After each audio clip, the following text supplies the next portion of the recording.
हर हर महादेव। हर हर Mahadev. KSG coaching के YouTube channel पर आपका फिर से स्वागत है। आमेर के पाठ 5 में आज हम अध्ययन करेंगे राजा भगवंत दास का। भगवंत दास की बात की जाए तो इनका कार्यकाल था 1574 से लेके 1589।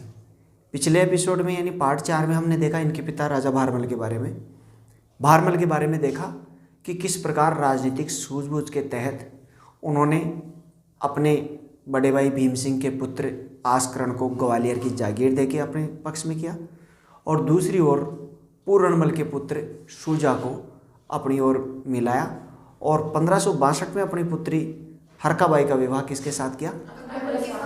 अकबर के साथ करके उनसे मजबूत संबंध बनाया। और ना केवल मजबूत संबंध बनाया बल्कि दूसरी ओर उन्होंने 1570 में नागौर दरबार के द्वारा मुगलों के उनके जो वैवाहिक संबंध है उनके औचित्य को भी सही ठहरा दिया। ये हमने पिछले एपिसोड में देखा।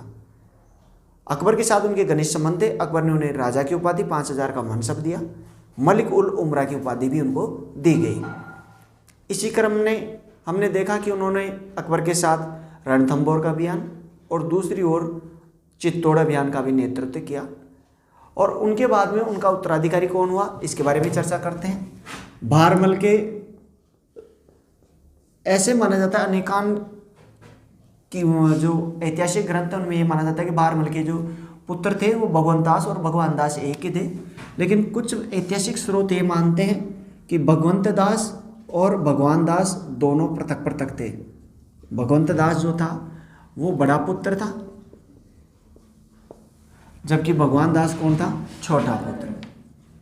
भगवान दास, इन दोनों में क्या अंतर था और ये कौन सा ऐतिहासिक स्रोत ये मानता है कि कौन शासक बना?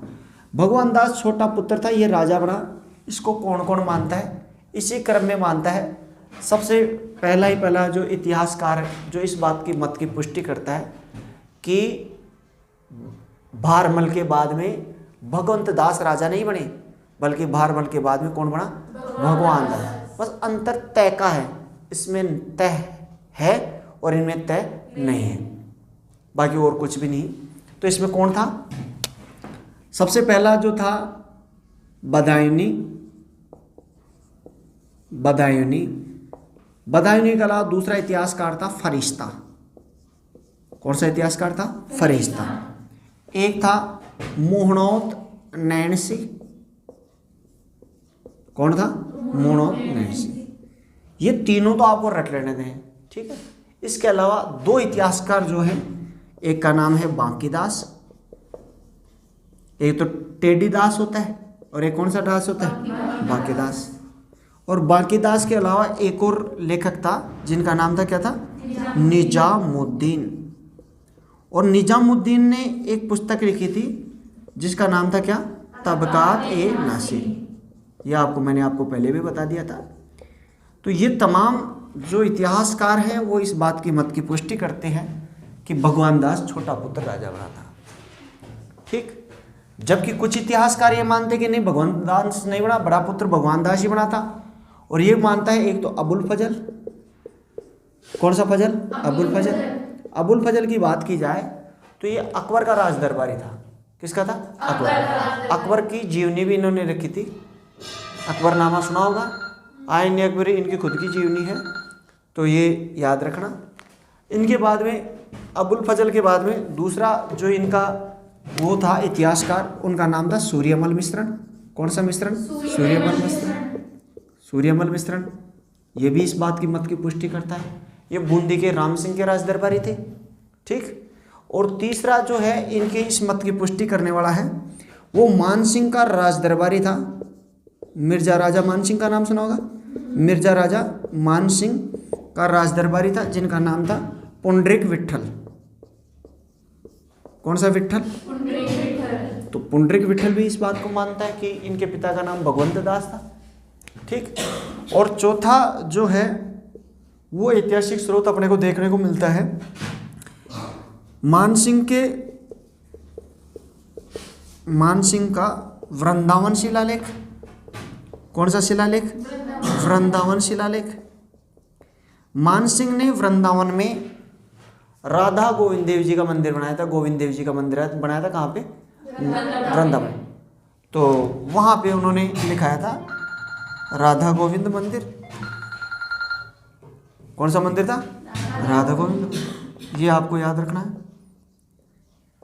तो इसमें उन्होंने लिखा है क्योंकि इन्होंने मंदिर का निर्माण करा। तो मंदिर का जब निर्माण कराते तो मंदिर के बाहर जो शिलालेख लगाते हैं कि इसका निर्माण मिर्जा राजा मानसिंह पुत्र श्री भगवंत दास ने करवाया, ऐसे लिखते हैं शिलालेख पे।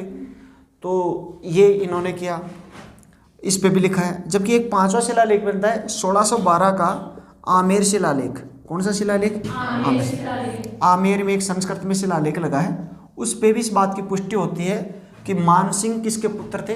भगवंत दास। जो भी हो, भगवंत दास, इस बात की पुष्टि होती है कि वो क्यों होती है, इस बात को देखे इसमें एक तर्क देता है। अब इसमें प्रश्न विरोधाभास यहाँ उत्पन्न हो जाता है जब आप आरएस की तैयारी कर रहे हो कि गुरुदेव हम ये उत्तर माने कि ये उत्तर माने। आपको कोई उत्तर नहीं मानना, उत्तर अगले वाला मानेगा। आपको सिर्फ डाटा देना है यहाँ पे। ये कोई प्रीलिम्स का कभी भी क्वेश्चन नहीं बनता इस पे। अगर प्रीलिम्स का गलती से उसने प्रश्न बना दिया तो वो रिजेक्ट होगा। अगर उसने ऐसे बनाया कि अबुल फजल के अनुसार अगला शासक बारमल का अगला उत्तराधिकारी कौन बना, तब स्पेसिफिक नाम दे दिया और आपको भगवंत दास करना है, बात समझ में आ रही है आपके? तब आप कर सकते हो, वरना ये प्रीलिम्स का कोई क्वेश्चन नहीं बनता। यहाँ मेंस का ये क्वेश्चन बनता है कि भगवान बारमल के उत्तराधिकारी के बारे में संक्षिप्त टिप्पणी लिखी है। तो उसके बारे में आप फिर यहाँ तार्किक रूप से लिखेंगे कि बारमल के फारसी तवारीखों में एक ही पुत्र बताया गया, भगवान दास, और भगवान दास को एक ही पुत्र बताया, जबकि जयपुर की तवारीखों इंपीरियल गजट में भगवान दास बड़ा छोटा पुत्र था और भगवान दास बड़ा पुत्र था। निम्नलिखित इतिहासकारों के अनुसार ये मानते हैं कि भगवान दास राजा बना था, जबकि ये मानते हैं कि भगवान दास। क्लियर? इस तरीके से जब आप करेंगे तो आपका जाके क्लियरफाई आपका हो पाएगा। बात समझ आ रही है? वरना आपका कभी भी क्लियरफाई नहीं हो सकता। इस बात को आपको ध्यान रखना है। तो इस क्रम में आपको लिखना है, क्योंकि मेंस आप लिखेंगे, इंटरव्यू में आपके पूछा जा सकता है, तो इस बेसिस से आप तार्किक रूप से लिखेंगे। और फिर भी आप कहीं जोर देना चाहें तो आप जोर इस पे देना, भगवंत दास पे। क्यों देंगे आप जोर? क्योंकि भगवंत दास के बाद में शासक कौन बना? मिर्जा राजा मानसिंह। ये जो है बदायूंनी का यहाँ से कोई लेना देना नहीं, आमेर से, बदायूंनी अकबर का, ठीक, इतिहासकार था। फरिश्ता का इनसे कोई लेना देना नहीं। मोणोत्तनयन से मारवाड़ का शासक था, तो उसका कोई लेना देना नहीं, 100 साल बाद में पैदा हो रहा है। बांकीदास का, निजामुद्दीन का कोई लेना देना नहीं। जबकि यहाँ पे देखो अबुल फजल जो था अकबर का राज दरबारी था, और उसने इतिहास लिखा है अकबर का, तो झूठी शासी नहीं लिख सकता। सूर्यमल मिश्रण, ठीक है, इसका भी कोई लेना देना नहीं। लेकिन यहाँ देखो मिर्जा राजा मानसिंह अपने बाप का नाम गलत लिख सकता है क्या? आप अपने पिता का नाम गलत लिख सकते हो क्या? तो यहाँ ये तर्क प्रबल है, लेकिन आपको ये तर्क नहीं लिखना, आप इस पे थोड़ा संक्षिप्त में लिख सकते हो। चूंकि भगवान अगला उत्तराधिकारी मिर्जा राजा मानसिंह था, तो मिर्जा राजा मानसिंह अपने पिता के नाम की जगह भगवान दास लिखता है, तो संभव होता है ये कहना ज्यादा तर्कसंगत होगा कि उसके बाद में कौन राजा बना।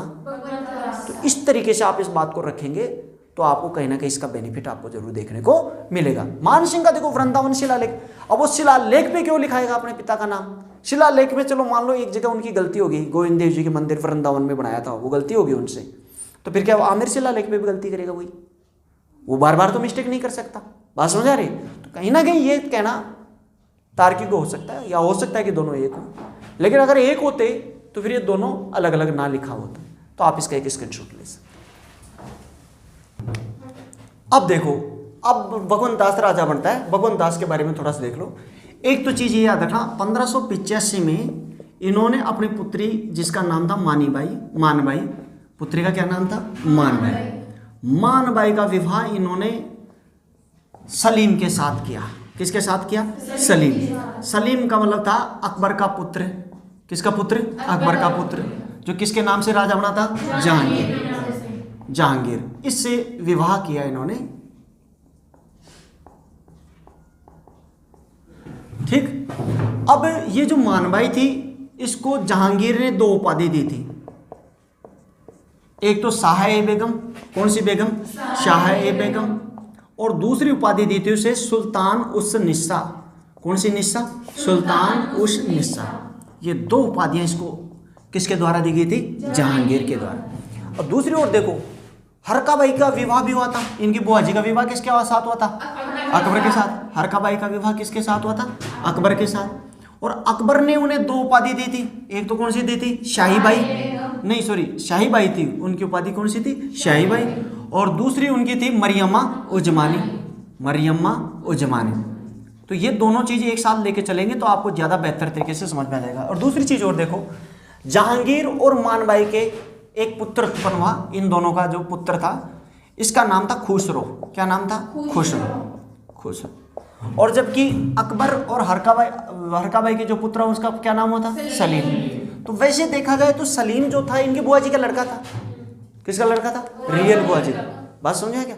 रियल बुआ जी का लड़का था। तो खुसरो ने अपने पिता के खिलाफ बगावत की थी। खुसरो ने किसके खिलाफ बगावत की थी? जहांगीर के खिलाफ बगावत की थी। किसके खिलाफ बगावत की? जहांगीर की। और जहांगीर के खिलाफ बगावत करने का कारण क्या था? जहांगीर के खिलाफ बगावत करने का कारण था इसकी प्रवृत्ति कुछ इस तरीके से की गई थी। कैसे? कि जब ये जिस समय इसका विवाह किया गया उस समय जहांगीर जो था वो अनारकली के प्रेम संबंधों में चल रहा था। अकबर ने उसे काफ़ी रोका टाकी नहीं की। और जब उसने रोका टाकी से नहीं माना तो अकबर ने क्या करा? अनारकली को मरवा दिया। अब जो अनारकली ने को मरवा दिया तो दोनों पिता पुत्र के संबंध खराब हो जाते हैं। और जब पिता पुत्रों के संबंध खराब हो जाते हैं तो वो अपने पुत्र को ज़्यादा स्थान देने लग जाता है। और मान सिंह इसका जो मामा जी था, नाना तो कौन था? भगवंत दास। और मामा कौन था? मान सिंह वहाँ अकबर के पास रह रहा था। तो अकबर ने कहा कि आप बेटे को क्यों बना रहे हो? अपने पोते को राजा बना दो। तो अकबर उससे पहले ही खुसरो को अपना उत्तराधिकारी बनाना चाहता था। समझ आ रहा है? तो कहीं ना कहीं खुसरो ने जहांगीर के खिलाफ बगावत की तो फिर इसको पहले अंधा करवा दिया। पहले क्या किया? अंधा। और फिर बाद में उसकी हत्या करवा दी थी। बाद में हत्या। ये आपको ध्यान रखना है। तो अब यहाँ पे आमेर के जो संबंध थे वो थोड़े गड़बड़ा गए। भारमल के समय बहुत अच्छे संबंध थे। इस विवाह को अब ये जो थी मानबाई, वो मानबाई अपने पति की आदत, शराब की आदतों से तंग आकर आत्महत्या कर ली। मानबाई ने अपने पति, क्या नाम था इनका? जहांगीर की शराब की आदत से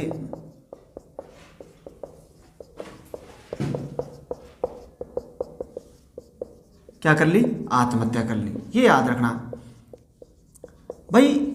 एक्चुअल बात तो ये थी कि इसका जो पुत्र था उसको मृत्यु दंड दे दिया था। तो इस बात से दुखी थी इसलिए उन्होंने आत्महत्या की थी। लेकिन अब उसको छिपाया जाएगा किसी रूप में तो वो अपने पति के ऊपर इल्जाम लगा देते कि आप शराब पीते हो वगैरह वगैरह। जहांगीर तो शुरू से शराब पीता था, ये तो कोई बड़ी चीज़ नहीं थी। तो इस प्रकार उन्होंने आत्महत्या कर ली। और इस प्रकार संबंधों में बड़ा टकराहट उत्पन्न हो जाता है। किसके? आमेर के और इनकी। अब देखो भगवंत दास की बात की जाए तो भगवंत दास ने अकबर के समकालीन शासक था। ये अकबर का कार्यकाल की बात की जाए तो 1556 से लेके और 1605 इनका ये कार्यकाल था। 1605 ये कार्यकाल था। तो इन्होंने क्या किया? ये जब भगवंत दास इनके समकालीन शासक थे तो इन्होंने अकबर ने भगवंत दास को 2-3 चीज़ें याद रखना। पहली चीज़ तो 5000 का मनसब दिया। कितने का मनसब दिया था? 500। अब बताओ इनके पिता भारमल को कितना का मनसब दिया था? वो 5000। अभी तक इनका मनसब नहीं बढ़ा। 7000 का मनसब किसको देंगे? मिर्जा राजा मान सिंह। दूसरा राजा की उपाधि दी, राजा की उपाधि। और तीसरा मलिक उल उमरा की उपाधि दी। किसकी उपाधि दी? मलिक उल उमरा। सॉरी, इनको राजा की उपाधि नहीं दी गई, केवल मलिक उल उमरा की उपाधि दी गई थी। किसकी उपाधि दी गई थी? मलिक। और तीसरी एक और चीज़ याद रखना, 1582 में इन्हें लाहौर का सूबेदार नियुक्त किया। 1582 ईस्वी में इन्हें कहाँ का सूबेदार नियुक्त किया? लाहौर का सूबेदार। अब बताओ लाहौर कहाँ की राजधानी थी? पंजाब की। कहाँ की राजधानी थी? पंजाब। तो लाहौर का सूबेदार इन्होंने नियुक्त किया गया।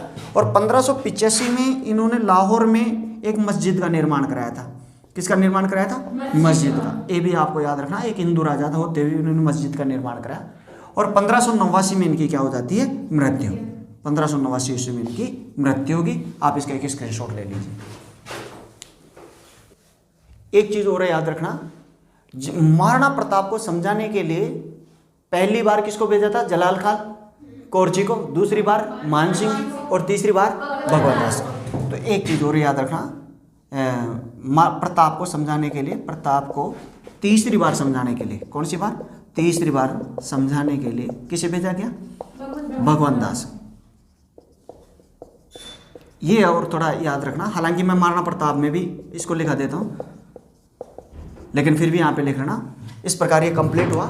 नेक्स्ट अपन अगले एपिसोड में देख लेंगे। बोलिए आज के आनंद की जय हो। माता श्री सरस्वती मैया की जय हो। बोलिए तीनों लोग के देवी देवता की। जय हो। ले लो भैया स्क्रीनशॉट ले लो।